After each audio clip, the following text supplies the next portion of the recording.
अस्सलाम वालेकुम अम्मार भाई। सर कैसे हैं? खैरियत से? ठीक ठाक, तबीयत ठीक? अम्मार भाई खैरियत से?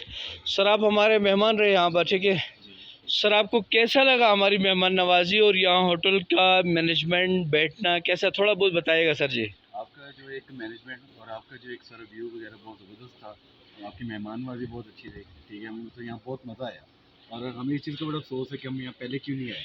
बहुत शुक्रिया सर, नेक्स्ट टाइम आएंगे सर। और मैं आपसे ये कहना चाहूँगा सर कि यहाँ का मौसम, यहाँ के लोग, और आप थोड़ा बहुत घूमे होंगे, जाहिर सी बात है पिंडी से निकले यहाँ तक अब आए, वो कैसा लगा? गिलगित बल्तिस्तान को आपने कैसे एंजॉय किया सर? तो जब हमने यहाँ से सुना कुछ और था, लेकिन जब हम यहाँ आए हैं, लोगों से मिले हैं, तो अच्छा, काफ़ी अच्छा लगा। उनके मेहमान नवाजी, उनका डील करना हमें बहुत अच्छा लगा और मतलब यहाँ से बहुत खुश होके जा रहे हैं।